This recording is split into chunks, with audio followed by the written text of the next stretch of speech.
talk my shit. I got all dick, and she turned around and hit. And I done learned a lot of shit. I had her burn. What's up, guys? I told y'all I was gonna do a Royal Rumble review.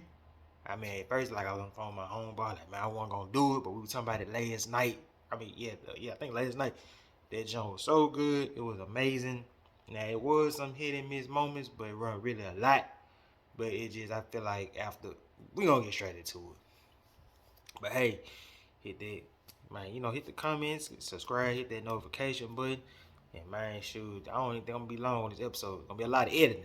Like I said on the page, it's gonna be a lot of editing because I gotta, I mean, of course, us that watching, but we got young kids. I'm trying to, how to do mix the old with the new and, blah, blah, blah. But so, hey, let's get straight into it.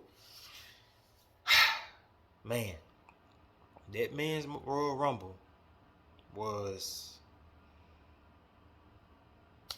that jump was a 10 out of 10 for me, man. Especially with the surprising performance of, like, Gunther. Now, I told them I ain't gonna front. I thought they were gonna do something crazy with him and Brock or something like that, but I guess they ain't going with him and Brock at WrestleMania or whatever.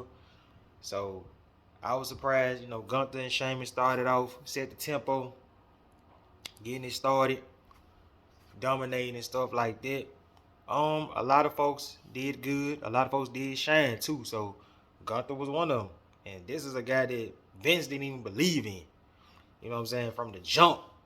Like, it was just like, I'm just going to put him on TV and stuff like that. The man lost weight, he's still cold. I just wish, like my homeboy said, that he was still fat, but it's cool. He's still cold, doing his thing, dominating. Sheamus had a good performance. Drew had a good performance. And then, what else happened in that shot?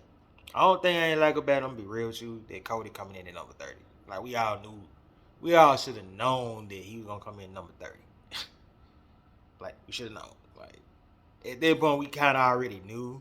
It was just like, man, y'all, like my homeboy said, they should have kept it a surprise. They'd be like, oh, snap, Cody came back. Oh, at number 30. It been up there how in the 2008 World Rumble, which I was watching this morning, I forgot to screenshot that, because that was kind of a good one, too. How we didn't expect John Cena to be number 30 at all. We didn't expect John Cena to compete. I feel like Cody Impact would have been twice as much more. We're not proud of the same thing because both of them suffered the same injury. So they should have kept it under wraps. Then you got, man, the Logan Paul. We didn't even see that coming. He recovered quick, but I think he's out for 6 weeks. So we seen Logan Paul get an interest. He did his thing. I like the Ricochet moment of the high flying, where they did the crossbody. You know what I'm saying? That was like beautiful artwork. I'd love to see a match between them, except one problem. If they did do a match, both of them kind of decent on the mic. I mean, if it was like on some AEW or Logan Paul could be himself, that'd be dope. And if Logan Paul is digging hit, didn't I say that a while ago? If he was gonna face Cena, he had to be healed. So, and then you got the him eliminating Seth Rollins. That was crazy. Like, that was unexpected. Didn't see it coming. I hope they ain't trying to do the Elimination Chamber, because I love to have that at night one. But if they do it during the Elimination Chamber, then they probably got other plans for Seth. We'll see how it panned out with the Roman situation. Ooh, excuse me. So, it was just amazing. It was beautiful. Like, it was a lot of moments I'm trying to remember, because there was so much stuff going on. Oh, then you had Brock, who came in early, dominating, doing what he do. You know how Brock do. You got to get his way, dominating, throwing folks across the ring, throwing D'Angelo, well, I call him Boogie Cousins 2.0, D'Angelo Dawkins like pancakes. Then he eliminated Santos like it was nothing. I almost could have held Santos, but Santos hand on to the road. He's like, oh, hell no, you finna hurt me, bro. Started dominating. Then we had the face-to-face moment with Gunther, a.k.a. I guess I finally called it Gunther. I don't know. But we had the face-to-face with Gunther versus Brock. I was like, all right, man, please hope they building towards this. Then Bobby Lashley came out dominating, spirited everybody, and he eliminated Brock. So I guess they're going to continue that feud into WrestleMania in LA or Elimination Chamber. Well, it's going to be in LA because I don't think Brock going to be able to, they're going to be in Canada, so we know Brock going to have something to do with it. So they gonna build it towards WrestleMania and finally break the tiebreak. So that Royal Rumble was up there with the '92 joint with Ric Flair. It was a lot of who's in that joint. Sid Vicious. I was born when he fought Sergeant Slaughter. Randy Savage, Jake Roberts, Bulldog, Ted DiBiase. And that was one of the most dramatic, if not, you know what I'm saying, up there with 2023, dramatic Royal Rumbles ever. Two. Man, what else I screenshot? The Stone Cold 2001 jump. That was lit. That was crazy. And variety of Royal Rumbles, you know what I'm saying? I can't think of it right now. But I'll probably screenshot it in the picture anyway. But that Royal Rumble was so special. Like it wasn't predictable like I thought it was gonna be, except, you know, Cody in at number 30, but it wasn't predictable as I thought it was gonna be. And then, speaking of that,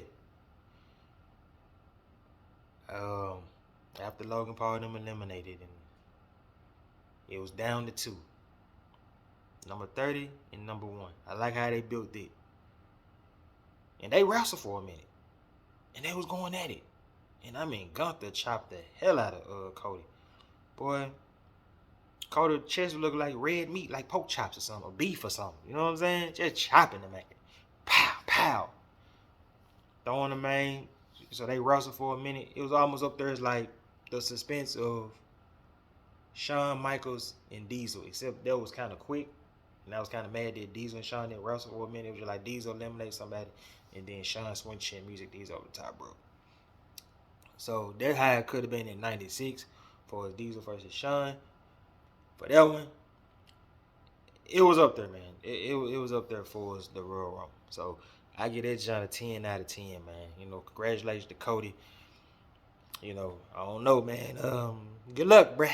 You know, I don't know if you saw that beat down that we gonna get to all that. So, on a bummer bad note. So I'm trying to see how we go from this built up to that built up to this match. They should have just made it a regular match, dog. Because it was looking like that match. It wasn't boring, but I just think that men's Royal Rumble went over. And I just think that ain't what Braden wanted to do. But it's just that men's Royal Rumble was so good, and they just like, all right, we're going to give you like little 8 minutes, shortening the time. And then I'm thinking, like, I ain't going to front. When they cut the lights, I'm thinking, man, Braden dressing like Jeff Hardy. Or Avatar. Y'all tell me in the comments, because I ain't know where that man was going. It was fresh. But I was like, man, that man just like Jeff Hardy, or what the hell he on? Like, or I thought it was Avatar. You know what I'm saying? Bray was good. It was dominant. It was actually good storytelling, because we all knew LA Knight was going to win. But Bray was dominant and promising. And LA Knight just been impressive since he's been on the main roster. You know what I'm saying? So I seen that coming in when he was in Impact, or he was at NWA. He always can be entertaining. So it's out at one point. Once I knew they made the change in NXT 2.0, I knew he wasn't gonna be on there longer, because he was too good for this show. He was too big for this show, and plus they were going in a different direction with younger, up-and-coming talent like Braun Breaker, Carmella Hayes, and I guess at the time, I ain't gonna say she was young, but you know, she wasn't getting that shine like that on the main roster, Mandy Rose. And plus, they were going more like Janet Jameson level at first. It was more porn level. Let's keep it real now. NXT 2.0 was looking kind of pornish at one point. That's all I'm saying. Like, and then they had crappy gimmicks, and I ain't believing the Winnie Chew and all this stuff. But there's another story. So, and from what they said, you know, during the Royal Rumble for LA Knight, he impressed he been impressing the people backstage, the agents, you know, upper boards, stuff like that. Probably been impressing Fox, so he might be in a big title picture run. I guess they gonna win the belt, but if they do split the belts or whatever, how they gonna do that? I can see LA Knight being the title run. Besides the match, The Uncle Howard thing that kind of saved the show, cause I ain't know where they were going with that. When Uncle Howie, aka Bo Leave, we know this Bo Dallas, but I'm just saying, jumped off and hit LA Knight with the elbow. I don't think he really hit him like that, cause LA Knight was still landing there like nothing didn't happen. I think he landed on the side, and I think the camera caught that bad angle. Just LA Knight just landed there. Then you had the little butterfly, whatever you want to call it, Bush, coming out there, doing that little thing. So that kind of saved the match. So it's safe to say that feud is one and done. But where do Bray go from here? I know where he can go, and I know what he can't do, and I know the person who I want to see him face at WrestleMania. I know both of them can deliver, promo wise and rational wise. I would like to see him face Karrion Kross. And I know folks like, man, Kross ain't over and stuff like that. Kross was over. It just, Vince, when he was over in NXT with the bald head, kind of died a little bit. And then you can't forget the infamous Adam Cole promo. Whew. If y'all don't know that promo, when that man said, and I paraphrase, you can do all that talking and all this stuff, but you know what they got to do for Adam Cole? All they got to do is ring the bell. That's tough. And apparently it's like, so I love to see Bray going in that direction. And I think they built up with LA Knight for almost a month and a half. I'm pretty sure they can do this with Karrion Kross and Bo Dallas. So I like to see them go from there. Another match I want to talk about is Alexa Bliss and Bianca. Now, I'm going to be real. The build-up been great from here, and I think I got one more picture from here. But the match itself was good. It just, after that great men's battle, it was just like, all right, bro, we can chill, man, eat some nachos, bro. One love, bro. Like, and the match was good within itself. They went at it. Bianca was fresh as hell. She fine. Boy, what Montez for it, boy, you lucky. And I like, man, I was just cracking jaw like, hey, bro, we seen her with the Rose Hood tattoo, with the East Memphis tattoo. If y'all don't know what East Memphis is, it's Memphis, Tennessee. Myth Rack. That's what I call it. Myth Rack. Y'all got Chirac, we got Myth Rack. But the point is this. The match itself was good. It just, at that point, wasn't nobody just really like into it like that. I guess. I don't know. But it was just like, it was good, but it was just like the men's battle royal stole the show. The Bray segment kind of saved it. And then the last segment with Alexa Bliss and Uncle Howard, that saved it. Because it's like, now people are like, man, that was whack, that was boring. But if you want to see, the thing is, if you want to storytelling, you'll see where it's going. Because they're going to reunite at one point in full circle.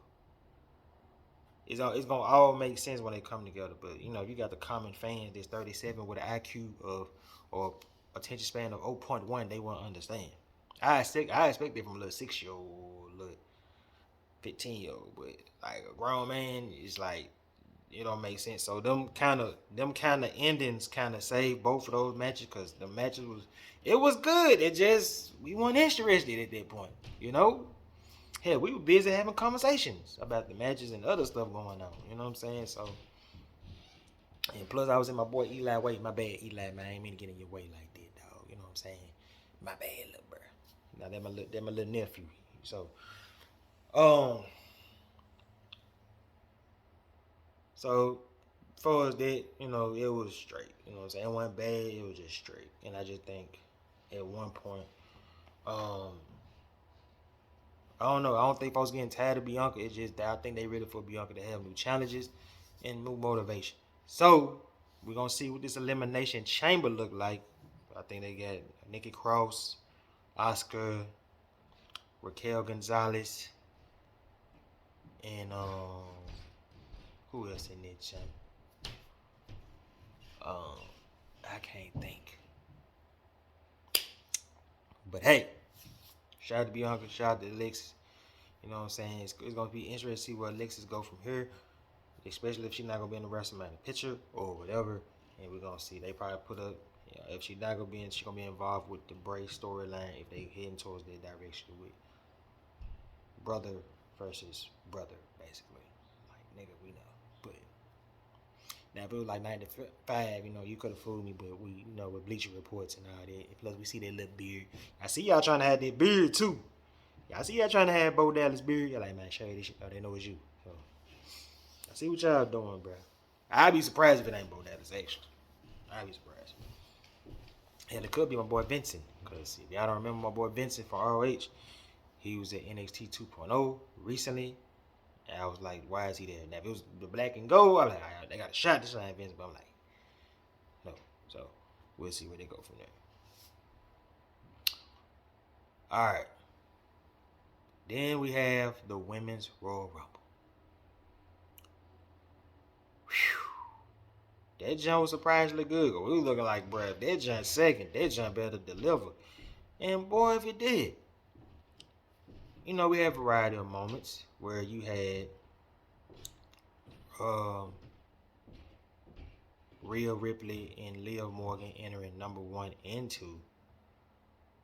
Start off going at it.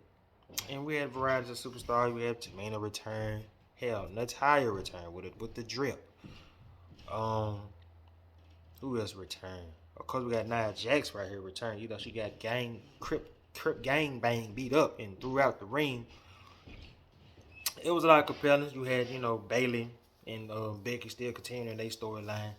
I think Becky probably didn't mind Rhea winning the Royal Rumble because, you know, it was Rhea's year.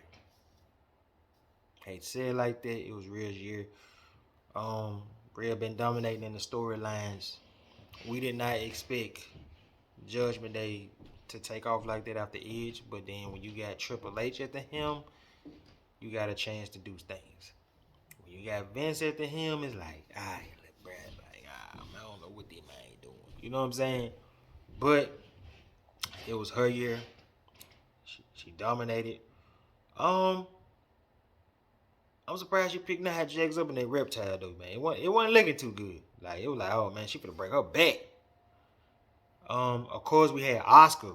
Woo! Hey, she came with that face paint, that little crazy drip. I was like, man, she finna, man, start killing folk, man. She came in the ring, started killing folk, started putting fur in folks hard, man. Started doing the thing while Bayley was still dominating with Dakota Sky and Io. At first I wasn't feeling the damage control, but it's still good. And I think Bayley really got good intentions for her compadres to get the shine. Because I don't even think Bayley care about getting the belt like that at this point of her career. I just think she want Dakota Kai and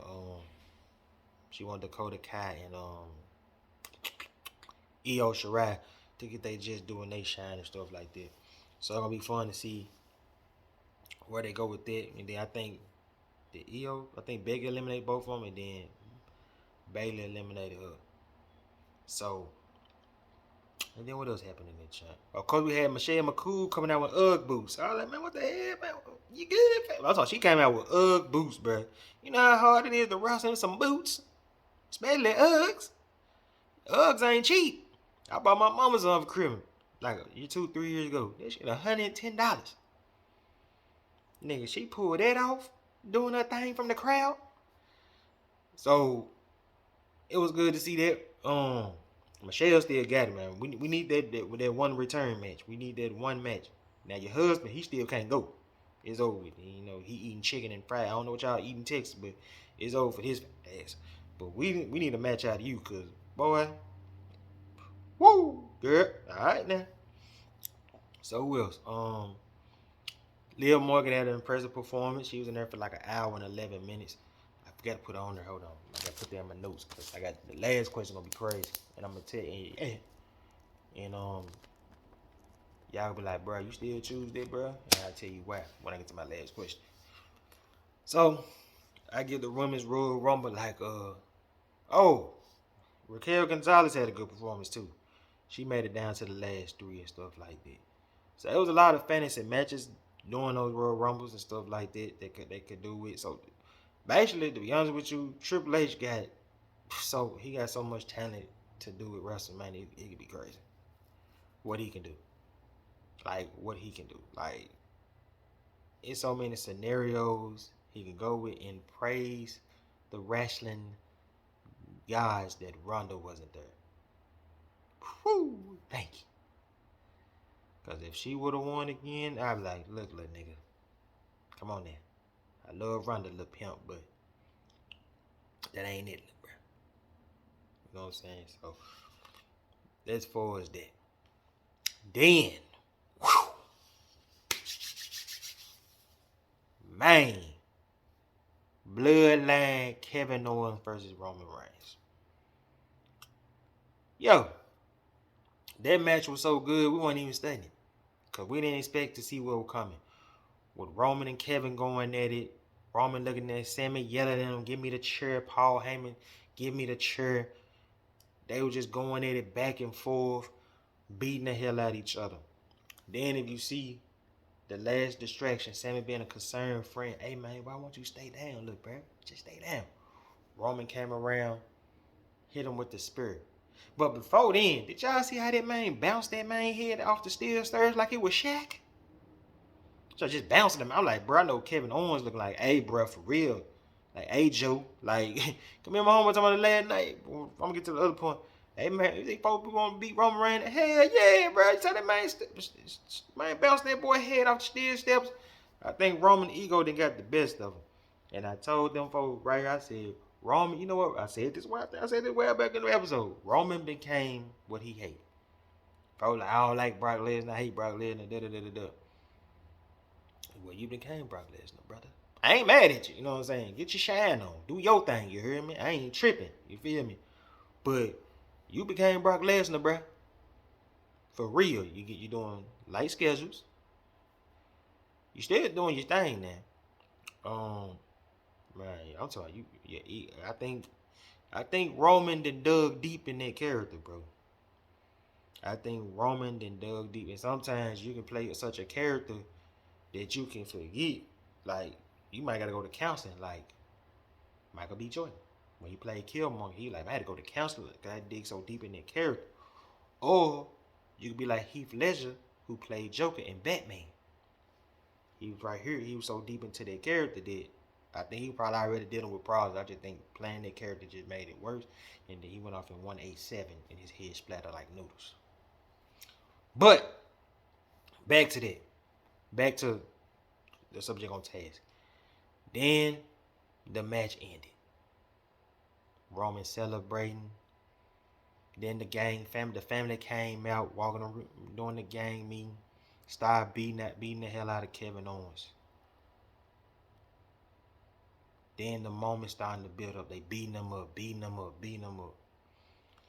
Usos came in. I think for the Solo hit him with Solo hit him with the spike first. Whoa. No, they did it the 1D. Solo hit him with the spike. Jimmy and Jay came out with the handcuffs. No, Paul Heyman had the handcuffs, and Roman gave them a handcuff each. The handcuff Kevin on, beating the hell out of him. As they beating the hell out of him, Roman just talking to Sammy, hey man, you with us, man, we love you. You with us or not, you blood in you. Like, Roman Reigns was like on some Suge Knight-ish. You know you couldn't leave Death Row for free? Ask Snoop. They tried to kill Snoop. They was on some Death Row, West Coast. You know how they say how Death Row record was for all the kids out there. Suge Knight, a big month back then. You know what I'm saying? Now everybody knock his ass out. But, yo, that was on some Suge Knight. Hey, bro, on some gang initiation. Like, look, bro, you in this or not. Only way you in this junk, if you not die literally, but you gotta get beat the hell out of. You know what I'm saying? So they beating the man. So Roman forget to steal chairs. Sam over there looking sad, crying. Man, my homeboy getting beat down, man. This ain't me. You know what I'm saying? Like a lot of these wanksters in Memphis act like they hard, but they really ain't. Getting beat down, he crying, looking sad and shit. You know what I'm saying? Then, you know, he running for the cocker back, hit the steel chair. He like, man, you ain't got to do this, bro. You ain't got to do this. You ain't got to do this, bro. You ain't got to do this. Then Roman said, you know what, little nigga? You right. You do it. So Sammy started crying. He had the chair. He started crying. Then when Roman started pushing the man in the face. Pushed him in the face. Man, Sammy got tired of this. Man, Roman turned around. Wham! Woo! Hit the ground. He could have sold it a little bit more, but I think, like I said, Roman ego, he don't care about that no more. So my homeboy, he was on the phone. He like, bro, you were feeling this shit, bro. And I was like, hell yeah, bro. I'm feeling that, bro. Cause, well, he know, but I'm gonna let y'all know a little personal secret about me. I just don't like getting yelled at. Especially like, nigga, you got your own shit going on. I don't like getting yelled at for no reason. And motherfuckers just think they can just treat you any kind of way. You know what I'm saying? He be like, bro, like, I felt that, bro. You know what I'm saying? Cause you tormenting the man. So Sammy cocked the chair back. Wow. Then he looked at Jay. Jay started having a sympathetic moment. You were like my brother, man, my family, man. You my friend, man. We love you, bro. Jimmy looking crazy, looking conflicted, with the little dreadlocks, little cornrows, Queen Latifah braids. Man came back, super kick, wham, dropped Sammy like a mug. And then he yelling at, you said you love him like a brother. I'm your boy. He won't take it, but I'm your brother. I'm your brother. Jay looking conflicted. I think I saw the comments. I seen a lot of shout to people that they put on the page. I didn't come up with it, but I ain't think about it. But I've been seeing it for the past few days. I think Jay had a PSTD moment. What I mean, you know, post-match distress, all that.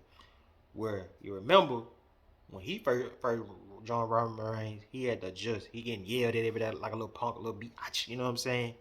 And he seen that in Sammy, and he starting to realize that anybody that stand up to the tribal chief, he got to get yelled at. Then I'm looking at that picture like, man, is main event Jey Uso back? Is he? Then they beating the hell out the man. Roman hitting the man with sending the little flowers on him. Just throwing them on him. And they walk out the ring. Bruh, that was the greatest stuff I ever seen. And now if you notice, it's rare when you have a single match that's the main event at the Royal Rumble. That should show you how great Roman run is. And then bring me to a lighter subject with my boy Sir Wilkins from the Job Terror podcast. He like, this is the greatest storyline in 30 years. And it got me thinking. But I say that for an episode because I know one that's better. But if he, like he said, if you're going by entertainment wise, then yes. Now if you're going on it impact wise and culture wise, the one that I choose, I feel like it's a slight better than it. I tell y'all, is Bret. And what I mean is, Bret had to make a dramatic change in his career. Roman always been Roman. I think the system held him back. But Bret had to make a dramatic change in his life. And Bret Hart went against not a company, not a superstar, he went to go against a country. When they were saying maggots, like it was nothing. Then drug culture was crazy, starting to come up. Revolutionary. It was, you know what I'm saying? Like, that's when it wasn't even a sensitive time. Now I give Roman this. They pulled that off while we dealing with this stuff in Memphis. Handcuffs and all this. So I give Roman them that. They pulled that off. I don't know how folk, you know, but they look at the entertainment wise, and I'm pretty sure dude family got stuff to deal with. But that's the young man family. You know what I'm saying? If y'all know what's going on, y'all been watching CNN, man. That's a whole nother story.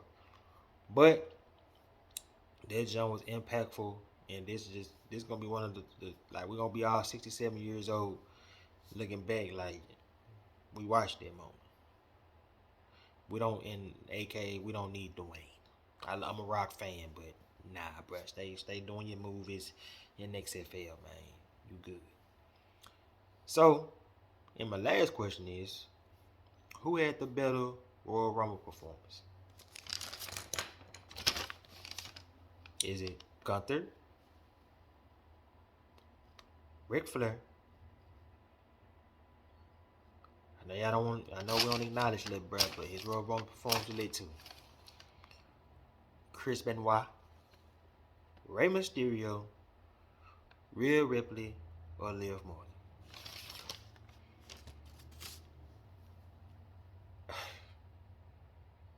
As much as great as those performances is,